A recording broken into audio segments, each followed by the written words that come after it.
नमो अरिहन्ताणं नमो सिद्धाणं नमो आयर्याणं नमो वज्रायाणं नमो लोये सव्यसाहूणम् मंगलम भगवान वीरो मंगलम गौतमो गणि मंगलम कुंद कुंदार्यो चैन धर्मोस्तु मंगलम सर्वमंगल मांगल्यम सर्वकल्याणकारकम प्रधानम सर्वधर्माणां जैनं जयतु शासनम् सर्वव्यापैक चिद्रूप स्वरूपाय परात्मने सोपलब्धि प्रसिद्धाय ज्ञानानंदात्मने नमः। ज्ञेय तत्व प्रज्ञापन अधिकार की 93 गाथा पर चर्चा होगी और इस 93 गाथा में भगवान जिनेंद्र परमात्मा के द्वारा दर्शाई गई पदार्थ की द्रव्य गुण पर्याय रूप व्यवस्था को आचार्य देव ने स्पष्ट किया। लास्ट में देखिए इस गाथा के ऊपर कि ऐसा जिनेंद्र भगवान की वाणी में कथित सर्व पदार्थों का द्रव्य गुण पर्याय स्वरूप ही यथार्थ है, एक बात।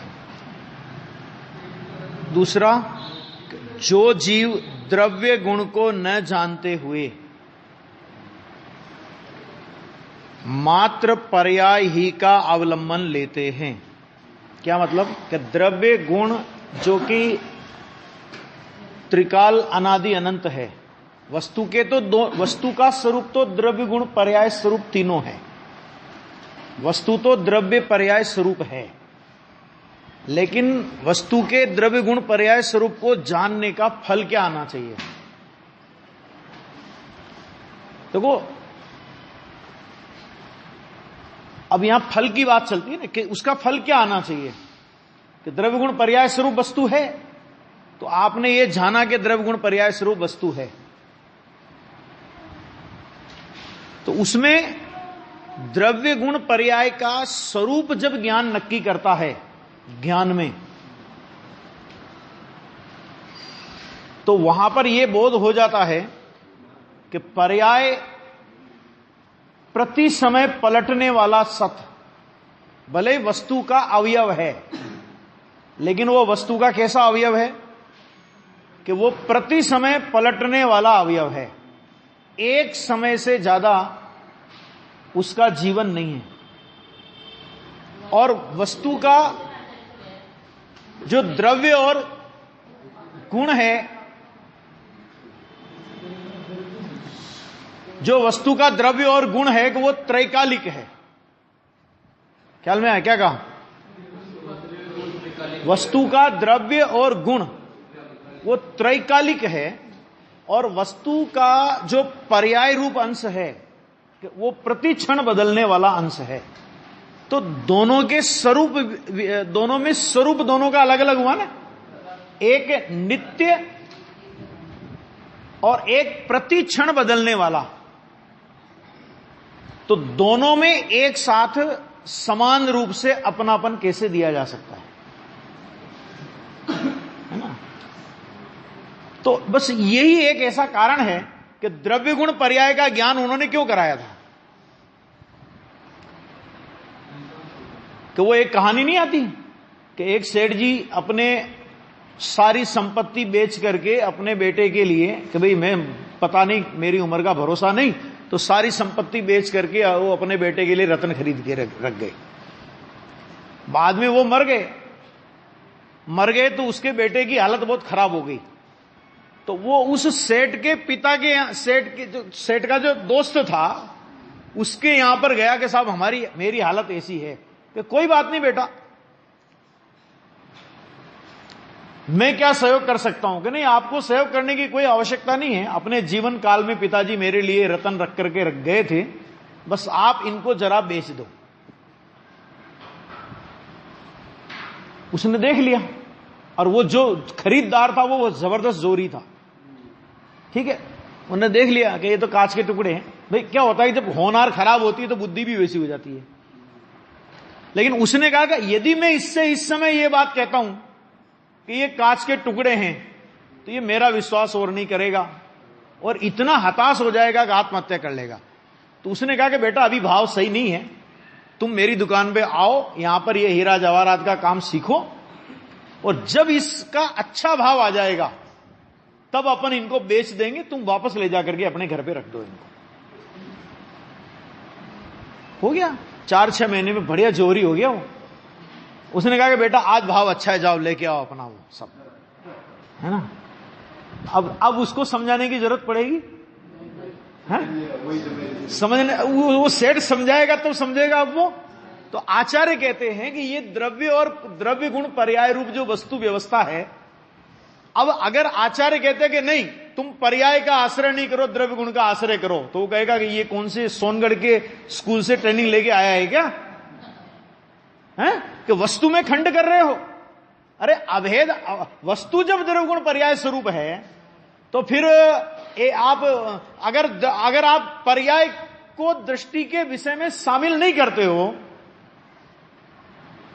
क्या दृष्टि के विषय में यदि पर्याय को शामिल नहीं करते हो तो आपने तो वस्तु के एक अंश का आश्रय लिया, पूरी वस्तु का आश्रय कहां लिया। ऐसा एक प्रश्न अपने दिमाग में खड़ा हो सकता है। तो इस संबंध में पहले ये समझो कि देखो प्रमाण की ओर से जब हम वस्तु को देखते हैं, ध्यान से सुनना ये बात जरा, कि प्रमाण की ओर से जब वस्तु को देखते हैं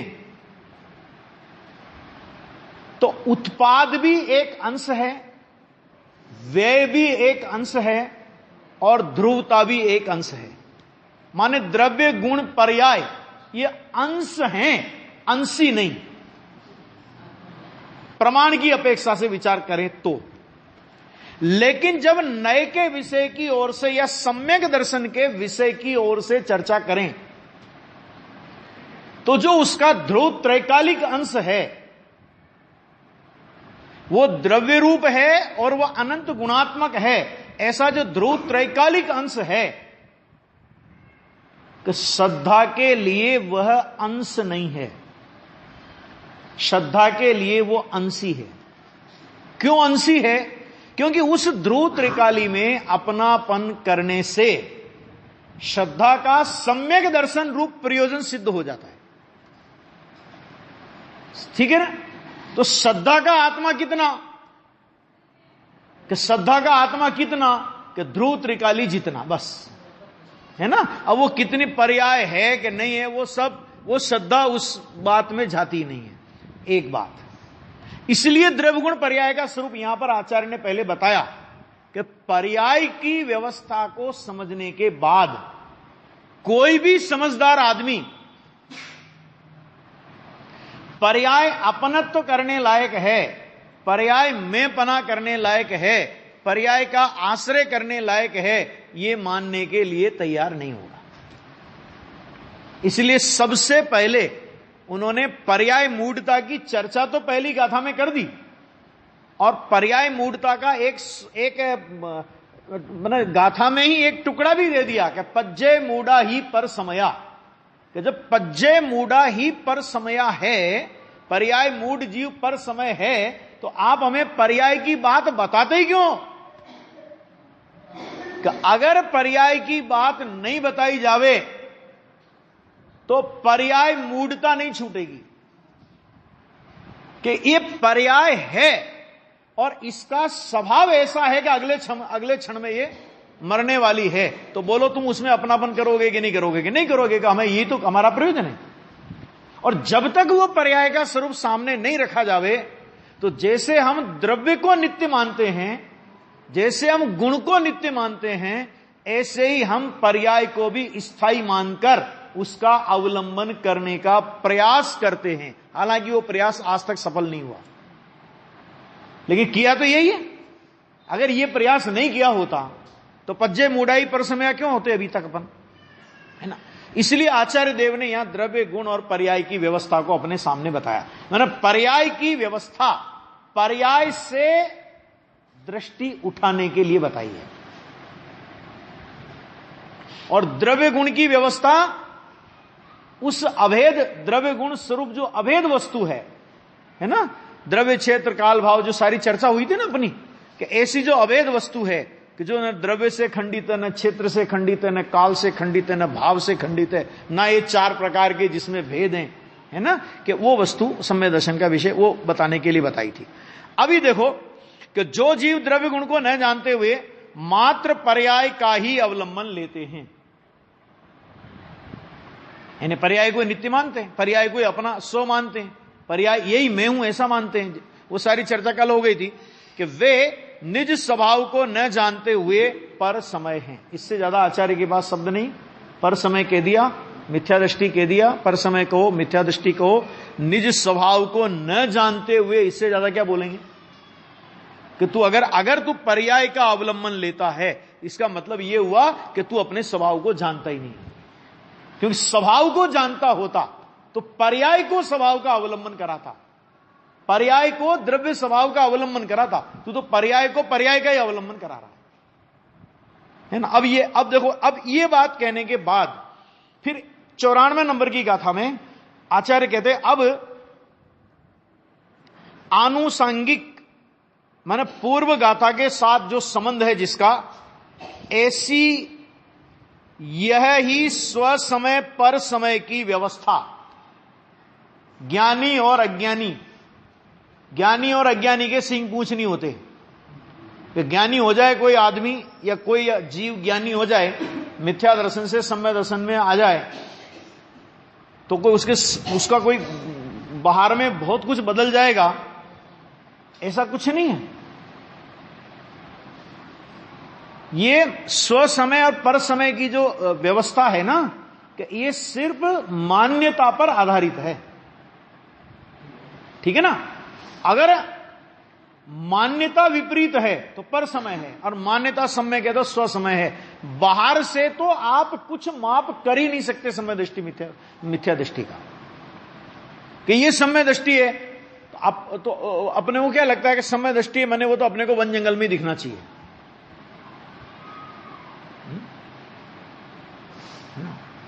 समय दृष्टि माने जिसने अपने शुद्धात्मा को अपना विषय बनाया, और खाली बातों में विषय नहीं बनाया, स्व संवेदन पूर्वक वैसा प्रत्यक्ष वेदन करके विषय बनाया। सिद्ध भगवान की जाति का अतीन्द्रिय सुख जिसे प्राप्त हो गया, जो सिद्धों की श्रेणी में आ गया, क्या जिसके लिए समय सार की 9वीं 10वीं गाथा निश्चय श्रुत केवली कहती है, ख्याल में है? जिसके लिए वृद्ध द्रव्य संग्रहकार पहली नंबर की गाथा में जिन शब्द का प्रयोग करते हैं, जीवम जीवम दब्बम जिणवर वसहेण जैन निदिठम, तो वहां जिनवर शब्द में से 3 अर्थ निकाल करके जिन शब्द का क्या अर्थ किया जरा पढ़ लेना। मिथ्यात्व और अनंतानुबंधी को जीतने वाला चतुर्थ गुणस्थानवर्ती वो जिन है। जिनमें जो श्रेष्ठ वे गणधर मुनिराज वे जिनवर हैं, और उनमें भी श्रेष्ठ जो तीर्थंकर परमात्मा हैं वो जिनवर वृषभ हैं। अब हो क्या गया कि जिनवर वृषभ, इतना लंबा नाम बोलने के बजाय हम भगवान को बोलने लगे जिनवर वृषभ। तो जिन वर वृषभ, ये 3 टुकड़ों से जिनवर वृषभ शब्द बनाए, और वो पूरा वाचक है केवल ज्ञानी परमात्मा का। जिनवर शब्द वाचक है गणधर आदि का, मुनिराज का, और जिन शब्द वाचक है चतुर्थ गुणस्थानवर्ती धर्मात्मा का। ख्याल में आ गया कि नहीं आ गया? ये शास्त्र में लिखी हुई बात है। अब दूसरी और तीसरा यह भी कि समय सार कलश टीका 198 नंबर का कलश, सम्यक दर्शन हुआ स ही मुक्त एव। क्यों? मैं इसका एक कारण आपके सामने रखता हूं आज, ये चर्चा करने के पहले, तब स्व समय पर समय की बात ख्याल में आएगी ढंग से। कि देखो मुक्ति किसका नाम है, मुझे बताओ आप। नहीं, मुक्ति किसका नाम है? कि संसार की 4 गति 84 लाख योनियों से छूटने का नाम मुक्ति है नरेंद्र जी। मोक्ष किसका नाम है? अभी अपन वो अतीन्द्रिय आनंद वो सब भूल जाएं थोड़ी देर के लिए। काय से छूटा हो? मुक्त मैंने छूटना, तो काय से छूटा ये बताओ जरा। जिस 4 गति 84 लाख योनियों से छूट गया तो मैंने पूर्ण दशा हो गई प्राप्त वहां पे। अभी सम्यक दर्शन हुआ, ठीक है, तिर्यंच गति और नरक गति के तो ताला लग गया। वो पहले बंद गया और वो हो गया, वो छोड़ दो, सम्यक दर्शन के बाद नहीं जाता। पहले बंद गया और जाना पड़े वो अलग मुद्दा हो गया। लेकिन अब देखो कि जो सबसे ज्यादा संसार का परिभ्रमण किस गति में है? तिर्यंच गति में। क्यों? क्योंकि भाई साहब निगोद से लेकर 1 इंद्री, 2 इंद्री, 3 इंद्री, 4 इंद्री, पंचेंद्री, संगी, पंचेंद्री, असंगी, ये सारे भेद तिर्यंच में जाते हैं। ख्याल में आ गया कि नहीं आ गया? है ना? स्थावर काय सारा तिर्यंच में जाता है। नरक गति में उसका जाना बिल्कुल बंद। और ये मैं नहीं कह रहा हूं, 6 डाला में तो लिखा ही है, सट खंडागम धवला की पहली पुस्तक में लिखी है कौन कौन सी गति में सम्य दृष्टि नहीं जाता। अब सोचना कि अब तीसरा कि देव गति में जाएगा, वैमानिक देव में जाएगा, माने भवनात्रिक साप, उनमें नहीं जाएगा। ये सब हो गया, खत्म हो गया। और अच्छा, अब उसके बाद मनुष्य गति में जाएगा, स्त्री नहीं होगा, नपुंसक नहीं होगा, सम्मूर्छन मनुष्य नहीं होगा,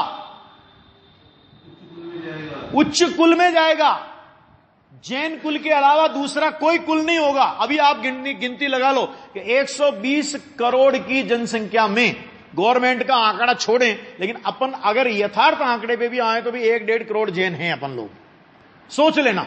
तो अभी कितना कम संसार उसका रह गया। आया समझ में? ये काय का प्रताप, सम्यक दर्शन का प्रताप। अब जब इतना संसार जिस सम्यक दर्शन के प्रकट होने पर कट जाए, ऐसे सम्यक दृष्टि जीव को यदि जिनवाणी जिन संज्ञा देती है, यदि जिनवाणी सही मुक्त एवं देती है संज्ञा, यदि जिनवाणी श्रुत केवली कहती है, समय सार की 9वीं गाथा 10वीं गाथा है, निश्चय श्रुत केवली किसे कहा? कि अपने आत्मा को जो जानता है वो निश्चय श्रुत केवली है ना। वो आगा देखो, रूढ़ अर्थ अलग होते हैं और अध्यात्म की शैली अलग होती है। ख्याल में आ गया? तो इतना संसार जिसने काट दिया, अब बहुत से लोगों को यह तकलीफ है कि शुद्धोपयोग तो होता ही नहीं चौथे गुण स्थान में। तो भाई साहब, जब इतना संसार कटा, वो तो बिना शुद्धोपयोग के कट गया, है ना। इतना संसार कि जिसमें निगोद शामिल है, कि वो संसार तो बिना शुद्धोपयोग के कट गया, है ना। और अब खाली मनुष्य पर्याय और वैमानिक देव पर्याय की गति का नाश करने के लिए शुद्धोपयोग की श्रेणियां चढ़ना पड़े, ये बात कहीं गले उतरती है? शुद्धोपयोग के बिना सम्यक दर्शन का जन्म नहीं होता। जब भी सम्यक दर्शन होगा वो शुद्धोपयोग का होगा। और शुद्धोपयोग के काल में सुन लेना, अभी ये जो जिनागम का एक एक गाथा का रेफरेंस है कि 142 नंबर की गाथा समय सार, उसमें लिखा कि जिस तरह केवली परमात्मा विश्व के मात्र साक्षी हैं, नयों के मात्र साक्षी हैं, अनुभव काल में सम्यक दृष्टि भी केवली परमात्मा की भांति, यह शब्द का प्रयोग किया है, पढ़ लेना। 142 गाथा मैं यहां सारी खोल खोल के नहीं बता रहा हूं, लेकिन ये घर जाके के पढ़ लेना 142 गाथा, और नहीं समझ में आए तो कल फिर चर्चा कर लेंगे। वहां पर सम्यक दृष्टि की तुलना केवली परमात्मा से की है, और ये मैंने नहीं की है, ये कुंद आचार्य ने और ये अमृतचंद्र आचार्य ने की है। आगे बढ़ो। मूलाचार प्रदीप नाम का एक ग्रंथ है अपने यहां पे, सकल कीर्ति आचार्य का रचा हुआ है। मुनि धर्म का पूरा वर्णन उसमें है। और मैं समझता हूं कि जितने ग्रंथ अभी वर्तमान में मुनि धर्म का प्ररूपण करने वाले उपलब्ध ग्रंथ हैं, उनमें सबसे शुद्ध ग्रंथ है वो सकल कीर्ति आचार्य, अपने राजस्थान के हैं वो। और काफी ग्रंथों की उन्होंने रचना की, प्रथमान योग के भी ग्रंथ बनाए, और भी बनाए, वो भी बनाए। तो उन्होंने कहा कि जिस समय वो श्रावक धर्मात्मा शुद्धोपयोग में, माने स्वरूप सन्मुखता में लीन होता है सामायिक के काल में, तो उन्होंने लिखा कि उस समय वह उपचार महाव्रती है। क्या शब्द का प्रयोग किया? उपचार महाव्रती। क्यों? क्योंकि उस समय बुद्धि पूर्वक किसी पाप का कोई विकल्प उसको नहीं है। कहां तुलना कर दी? कहां तुलना कर दी? कि सामायिक के काल में। लेकिन ध्यान ये देना, क्योंकि ग्रस्त है, तो ग्रस्त को विकल्प की भूमिका में तो पाप परिणाम ना हो ऐसा नहीं होता है, लेकिन सामायिक के काल में बुद्धि पूर्वक कोई इस तरह का परिणाम नहीं, उसके लिए उपचार महाव्रती शब्द का प्रयोग किया है। उपचार से उसके महाव्रत है। ये सारे दिगंबर संतों के कथन हैं जो अपने को सम्यक दर्शन और सम्यक दृष्टि की महिमा बताते हैं। ख्याल में आ गया? वो रत्न है सम्यक दर्शन। बोलते हैं पूजा में, सब बोलते हैं, बोलते नहीं बोलते? रतन, सम्यक दर्शन के लिए क्या शब्द का प्रयोग करते हैं? देवसास गुरु को रतन बोलते हैं। सम्यक दर्शन, ज्ञान, चारित्र्य, त्रिरत्न है ना, ऐसा अद्भुत। तो वो जो सम्यक दर्शन होता है, कि वो सम्यक दर्शन जिस ध्रुव त्रिकाली के आश्रय से होता है, देखो यहां पर तो वो चर्चा चल रही ना अपनी, कि उसका नाम स्वसमय। और जब तक वो सम्यक दर्शन ना हो, तब तक निगोद से लेकर 9वें ग्रेवक तक के मिथ्या दृष्टि एक लाइन से पर समय है। आ गया बात समझ में?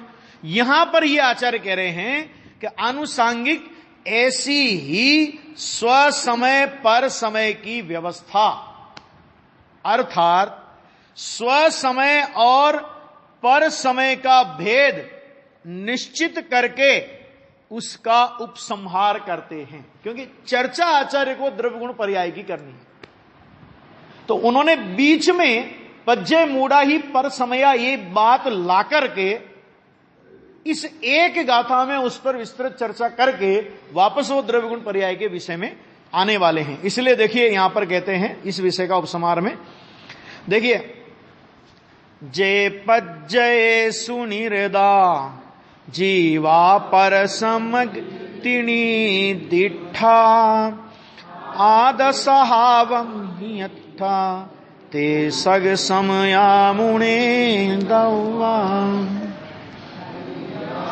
इमारत जीव जैते पर समय निर्दिष्ट छे आत्मा स्वभावे स्थिति जैते समय ज्ञातव्य छे। कितनी बढ़िया बात, सरल भाषा में और बहुत बढ़िया बात, कि जो जीव, यहां कोई पक्षपात नहीं कि वो जैन कुल में जन्म लिया, अरे जैन कुल में जन्म ले या नरक का नारकी हो, क्या फर्क पड़ता उससे? जिस समय उसको सम्यक दर्शन हुआ उस समय जैनपना प्रकट हो गया उसको। क्यों?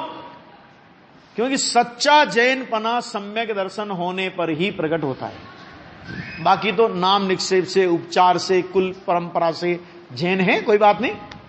लेकिन जो जीव, कोई बंदिश नहीं है किसी गति में, है ना, चारों गति के कोई भी जीव हो, जो पर्याय में लीन है उन्हें पर समय कहा गया है ना। और जो जीव, ये दोनों में लगा लेना, कि जो जीव आत्म स्वभाव में स्थित हैं, अब बोलो इससे ज्यादा प्रमाण और क्या चाहिए कि सम्यक दर्शन बिना शुद्धोपयोग के नहीं होता। आचार्य देव की गाथा क्या कह रहे हैं कि जो जीव आत्म स्वभाव में स्थित हैं वे स्व समय जानने। हो गया?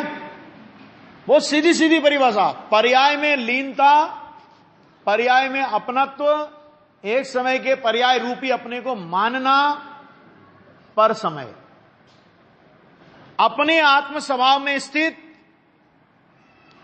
वो कौन है? उनने कहा कि स्व समय। बस सीधा 2 लाइन में पूरा सार आचार्य ने कह दिया। अब इसकी टीका में अमृतचंद्र आचार्य ने बहुत बढ़िया, देखो कितना गजब का लिखा है।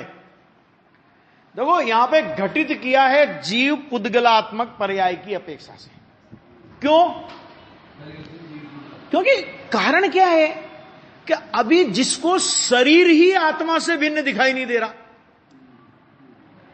अब उसको तुम कहोगे एक समय की पर्याय आत्मा से भिन्न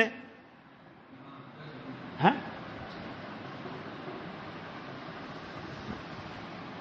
तो कैसे समझ में आएगा उसको, है ना? तो शरीर से भेद ज्ञान करा रहे हैं, तो शरीर से भेद ज्ञान कराया तो एक समय की पर्याय से भेद ज्ञान करना कि नहीं? कि नहीं, आचार्य भगवान ने तो असमान जाति पर्याय की बात की है।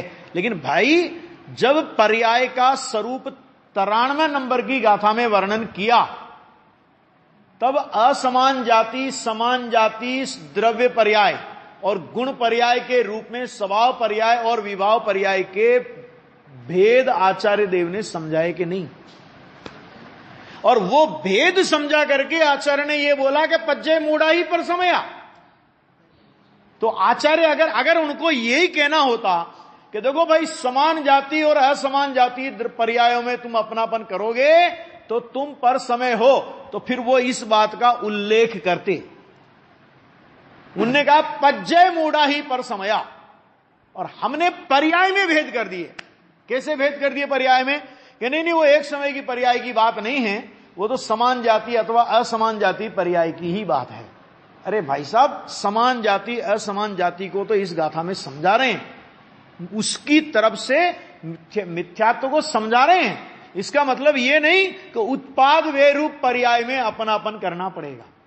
जैसे आचार्य भगवान ने कहा, या टोडर अपने दौलत राम जी साहब ने कहा कि यह राग आग दहे सदा ताते समामृत से ये। ठीक है, तो अभी ये बताओ कि राग आग दहे में उनने कौन से राग को रखा? हाँ, तो कौन सा आ गया? कि शुभ राग का शुभ राग, कि दोनों प्रकार के राग आ गए। लेकिन इस अज्ञानी की विचित्रता देखो कि इसे राग से भेद करना चाहिए था। क्या करना चाहिए था? राग से भेद करना चाहिए था, और इस अज्ञानी ने राग में भेद कर दिया। यह समझ करना चाहिए राग से भेद, और कर दिया राग में भेद। ये राग अच्छा और ये राग बुरा, है ना?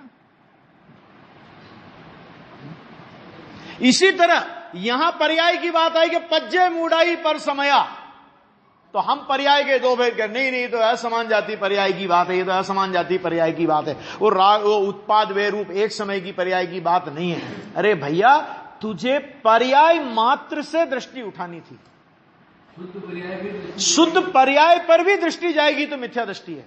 शुद्ध पर्याय में भी अपनत्व का नाम मिथ्या दर्शन है ना?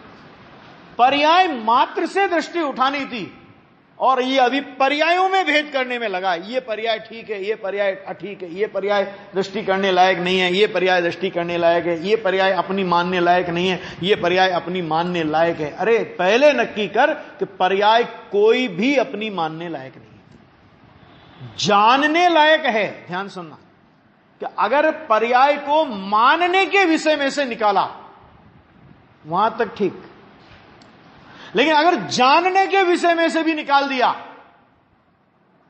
कि पर्याय को जानना ही नहीं फिर अपने को, तो ज्ञान मिथ्या हो जाएगा। अपने यहां वेदांत जैसा पर्याय का सर्वथा अभाव स्वीकार नहीं है। मतलब क्या कि वस्तु में से पर्याय का अभाव आप कर नहीं सकते और दृष्टि में पर्याय का सद्भाव रख नहीं सकते। पर्याय कहां से निकली कि पर्याय दृष्टि के विषय में से निकली है, पर्याय वस्तु में से नहीं निकली है। गलती क्या हुई है कि या तो पर्याय को वस्तु में से निकालने की कोशिश कर दी और या फिर उस पर्याय को वस्तु में मिलाकर पर्याय सहित वस्तु को दृष्टि का विषय बनाने का प्रयत्न किया।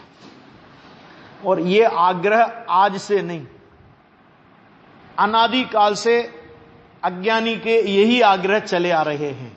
और इसीलिए आचार्य भगवान को चाहे समय सार का प्रारंभ करते हुए उन्होंने छठी गाथा लिखी तो वहां प्रमत्त अप्रमत्त का भेद करके कि प्रमत्त अप्रमत्त नहीं, एक गायक भाव है, ये प्रमत्त अप्रमत्त नहीं है, ये कहकर के कौन सी पर्याय को बाकी रखा। यहां पर्याय मूड पर समय है, ये कहकर के कौन सी पर्याय को बाकी रखा, किसी पर्याय को बाकी नहीं रखा। लेकिन भैया समझाना तो पड़ेगा ही, है ना। तो जीव पुद्गलात्मक पर्याय को समझा रहे हैं, उसकी अपेक्षा से पर समय पना समझा रहे हैं। इसका मतलब यह नहीं कि एक समय की पर्याय आश्रय करने लायक, खाली जीव पुद्गलात्मक असमान जाति पर्याय का आश्रय नहीं करना, ऐसा नहीं है।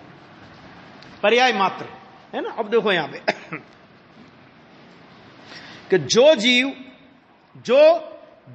जीव पुद्गलात्मक असमान जातीय द्रव्य पर्याय का, क्या कहा, जो जीव पुद्गलात्मक असमान जातीय द्रव्य पर्याय का, द्रव्य पर्याय की परिभाषा भी है असमान जातीय द्रव्य पर्याय। कैसी है वो कि जीव पुद्गलात्मक, जीव एक एक शब्द में ध्यान दीजिएगा, जीव पुद्गलात्मक माने दोनों एक मेक जैसे हो रहे हैं। ये टेबल और ये इस पे रखा हुआ टेबलेट, ये एक जैसे हो रहे हैं कि नहीं हो रहे हैं? ये तो साक्षात ऐसे भिन्न दिख रहे हैं, आप नहीं दिख रहे। यहां क्या करें, वो जीव पुद्गलात्मक दोनों मिलकर के एक हो रहे हैं। आंखों चरम चक्षुओं से भिन्नता दिखाई देगी नहीं, और जिनकी भिन्नता चरम चक्षुओं से भी दिखाई दे वो असमान जाति द्रव्य पर्याय तो गारंटी से नहीं है, अपने लिए है ना। हाँ आगे देखो, असमान जाति द्रव्य पर्याय का जो कि सकल अविद्याओं का एक मूल है। क्या मतलब कि ये जिसने शरीर को अपना माना, अपने को शरीर रूप माना, शरीर की क्रिया का कर्ता अपने को माना, शरीर की क्रिया को रोकने वाला अपने को माना, शरीर की क्रिया से पाप माना, शरीर की क्रिया से पुण्य माना, शरीर की क्रिया से धर्म माना, सब आ गया उसमें। उसने असमान जाति द्रव्य पर्याय को ही स्व माना है। ख्याल में आ गया? आगे समझ में?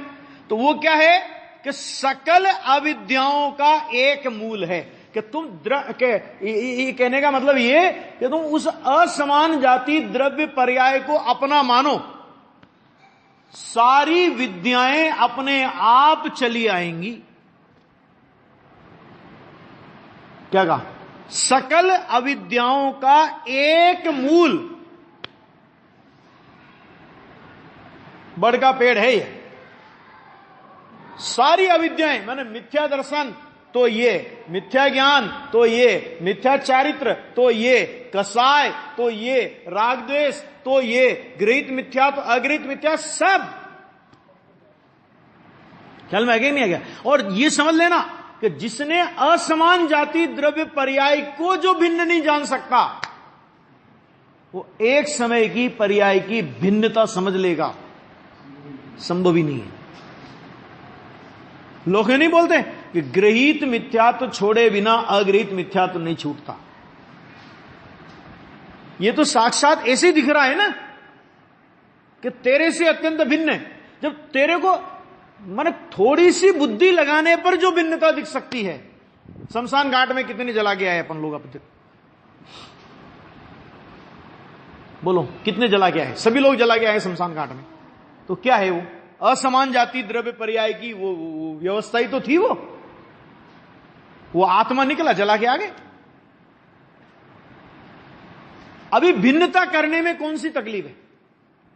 अभी दूसरा कि अपन अगर शरीर का अलग अलग प्रकार का परिणमन होता है, अपना चाहा परिणमन होता है, अपने चाहने से होता है, अपने रोकने से रुकता है। इससे पता नहीं चलता कि शरीर का परिणमन पृथक होता है और आत्मा का विकल्प पृथक है। तू उसमें कुछ नहीं कर सकता और मानता है पूरा। तो इसलिए यहां पे कह रहे हैं कि सकल अविद्याओं का एक मूल है। धर्म के क्षेत्र में थोड़ा आगे बढ़ा है ना, तो अनुव्रत महाव्रत आदि की शरीर आश्रित क्रियाओं में अपनापन मानने लगा।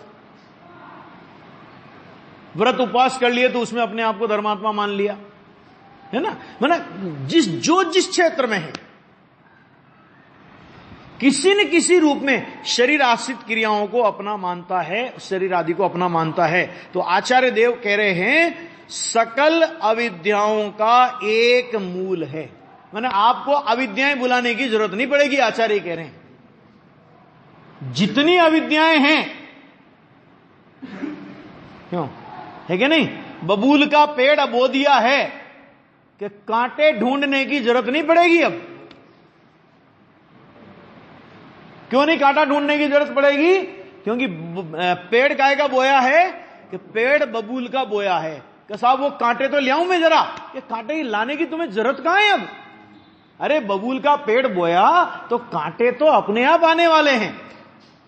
तो ये जो सकल अविद्याओं का मूल कौन?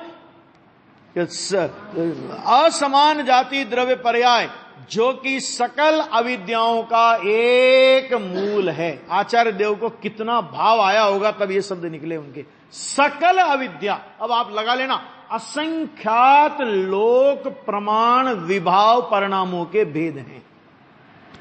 क्या कहा? क्या कहा? कितने? असंख्यात लोक प्रमाण। लोक प्रमाण असंख्यात नहीं बोल रहा हूं, असंख्यात लोक प्रमाण।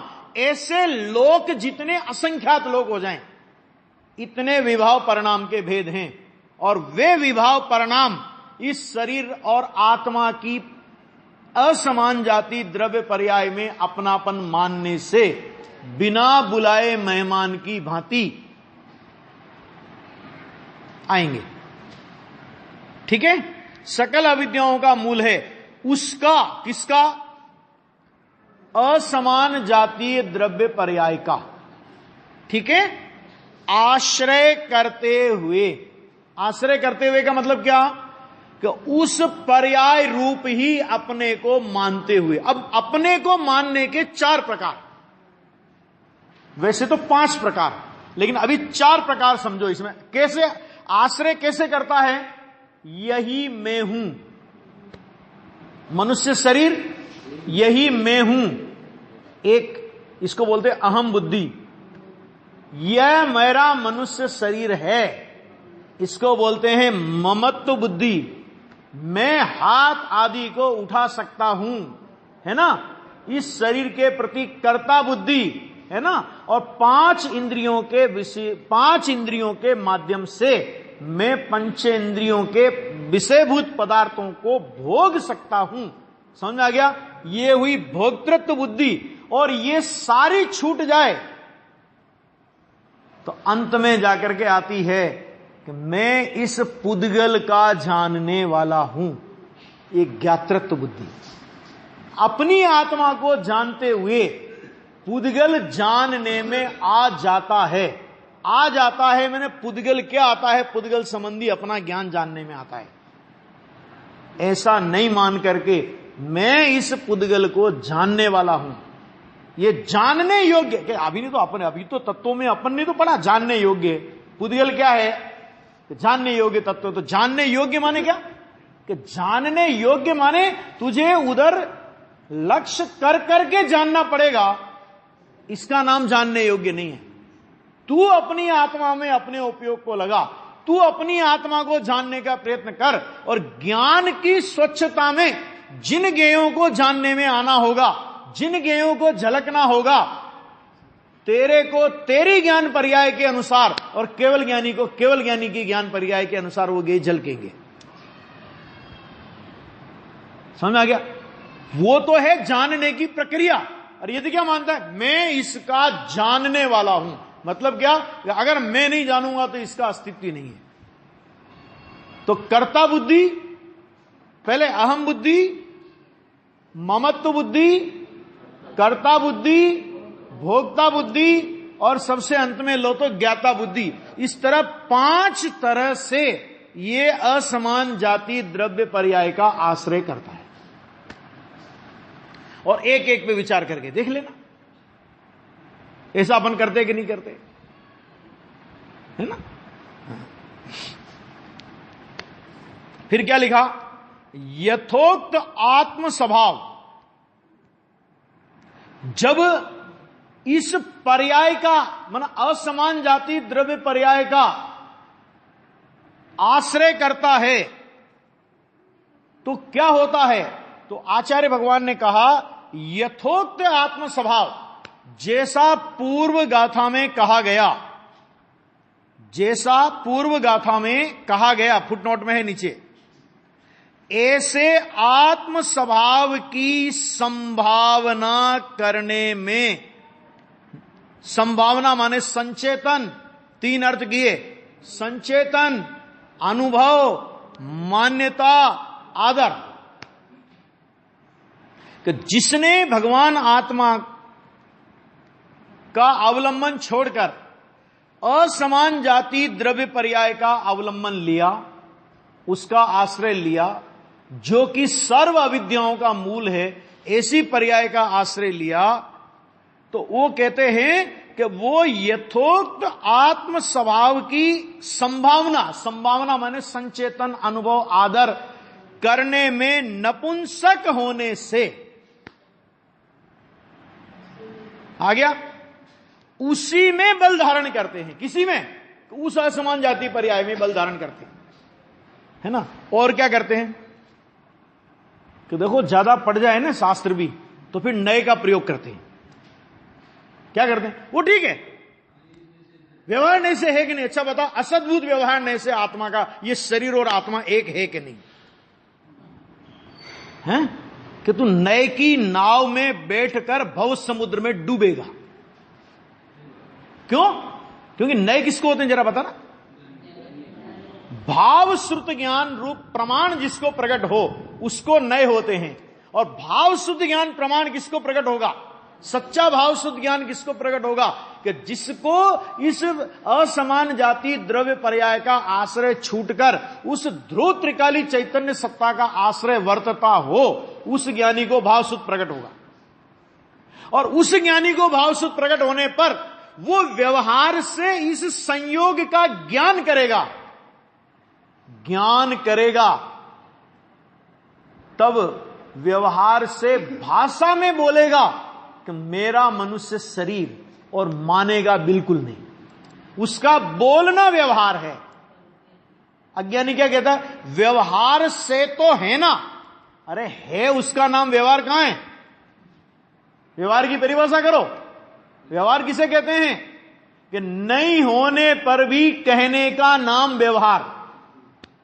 व्यवहार किसे कहते हैं बोलो, व्यवहार की परिभाषा कर लो। शरीर और आत्मा एक है नहीं, एक नहीं होने पर भी वर्तमान संयोग रूप परिस्थिति में उनको एक देखकर उनमें एक पने का कथन करना वो व्यवहार है।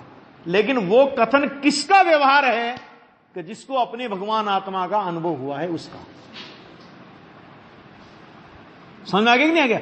ये तो क्या हम क्या करते हैं कि जो नए ज्ञान मिथ्यात्व के नाश का कारण था, अरे अनुपचरित असद्भुत व्यवहार में, चलो अभी दूसरी तरह से इसी बात को अपन समझते हैं कि इस नए का नाम क्या है? जिसने शरीर और आत्मा को एक कहा, महावीर जी उस नए का नाम बताओ। व्यवहार ने नहीं बोला, अकेला अनुपचरित असद्भुत व्यवहार नए। असद्भुत माने क्या? असद्भुत माने झूठा। क्यों बोलने में घबराते हो? अरे पर्याय में नहीं, असद्भुत की व्याख्या कर रहा हूं भैया। असद्भुत माने झूठा। अभी क्या हुआ था, ये पिछले साल की बात है। पिछले साल खंडवा एक कार्यक्रम था, खंडवा में है ना, शिविर था। तो उस शिविर में मैं भी गया, भाई जी थे। तो बढ़िया हम लोग शाम को खाना वाना खा पी के और थोड़ा बाजार में घूमने जाते थे। 2-4 लोग थे साथ में, सब जाते थे। तो वहां पर एक दुकान देखी मैंने, और सच बता रहा हूं आपको। उस दुकान में क्या लिखा? नकली सोने की असली दुकान। क्या लिखा चांदमल जी साहब? क्या लिखा? नकली सोने की असली दुकान। और आपको पता दे सकता हूं, खंडवा की अपनी जैन धर्मशाला है, उस जैन धर्मशाला के सामने वो दुकान है, थोड़ा सा यूं चल के। उस दुकान का लेबल ही यही है, मतलब उसकी दुकान पर नकली सोने के सारे जेवर मिलते हैं। और वो कहता है कि मेरे यहां नकली सोने के ही जेवर मिलेंगे, इसलिए तुम असली लेने मत आना, क्योंकि ये नकली सोने की असली दुकान है। आ गया समझ में? अब ये व्यवहार क्या है बोलो? कि ये व्यवहार भी ऐसा ही है कि वो खुद कह रहा है कि मैं असद्भूत हूं। नहीं कह रहा?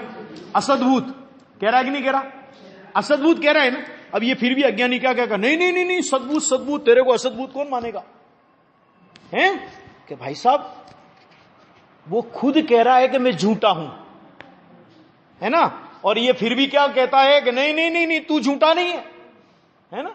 और इस संबंध में एक दृष्टांत आता है, वो दृष्टांत और सिद्धांत पर चर्चा कल करेंगे, समय हो गया है।